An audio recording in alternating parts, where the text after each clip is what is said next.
Our headlines for you today. The resale of tickets for live events at inflated prices is set to be banned in a bid to stop the touts. The Home Secretary defends her plans to reform the UK's asylum system, despite opposition from some of her own MPs. It's a moral mission for me. I'm serious about this. I have come into the Home Office. I'm just over 2 months in office here. I can see a broken system. Hospice bosses say they're facing a financial crisis as the number of unused beds in England goes up by a quarter in the past year. Good morning. As the temperatures drop, the heating goes on. But what can the government do to bring energy bills down? The Chancellor's promised action in the budget. A mother whose 14-year-old son was killed in an e-scooter accident is going to Westminster today to talk about what happened. Carly Calland is calling for stricter regulation and changes to the law around e-scooters. Let's have a look at this morning's papers now. We're starting with The Guardian. Their lead is the line that Sir Keir Starmer faces a revolt over hardline asylum plans that we've been reporting here on this programme. It says that critics have described Home Secretary Shabana Mahmood's proposals as being straight out of a far-right playbook. The Telegraph also leading with that story this morning, reporting that Mahmood has defended migrant reforms after what's called a backlash from some MPs and unions.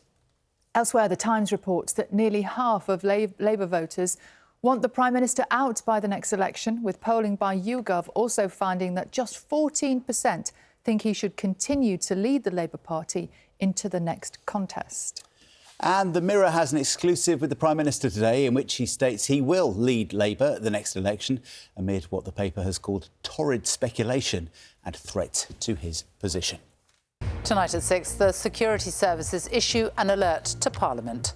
MI5 says these women are headhunters working on behalf of China. Politicians are warned they're at risk of espionage by the Chinese state. This activity involves a covert and calculated attempt by a foreign power to interfere with our sovereign affairs. Also tonight, survivors of the convicted sex offender Jeffrey Epstein gather on Capitol Hill as politicians prepare to vote on finally releasing government files about him. A ban on concert tickets being resold for profit after the government steps in to stop the touts and protect the fans. Are wildcats about to return to the English countryside? The Royal Mint's tribute to an icon, the late, great Freddie Mercury. And Alex is here with the weather.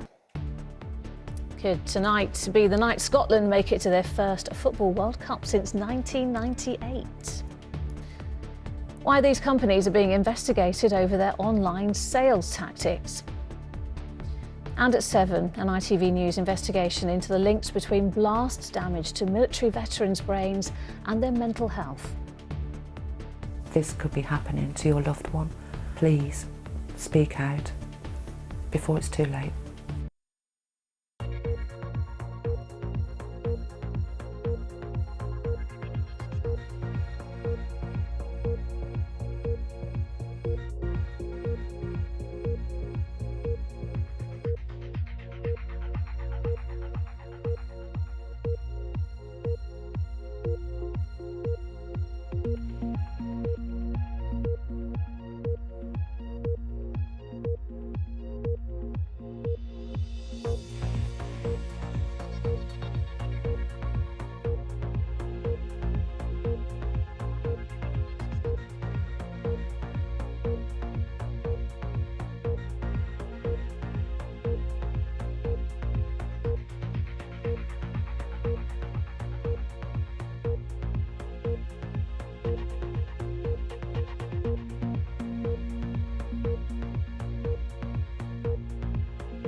SkyBet accused of hypocrisy as it relocates abroad. Here we see a company going on offshoring. It really rather takes the biscuit, doesn't it? Lionesses manager Serena Wiegman defends her handling of the rivalry between Mary Earps and Hannah Hampton.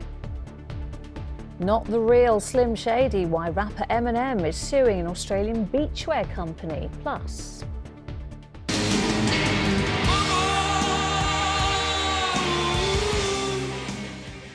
40 years since his iconic Live Aid performance, how Freddie Mercury is being celebrated. And I'm at Windsor Illuminated, where it's certainly looking and feeling a lot like winter, but it's going to get more wintry in the coming days. The Met Office have a number of warnings. In fact, an amber snow warning is in place.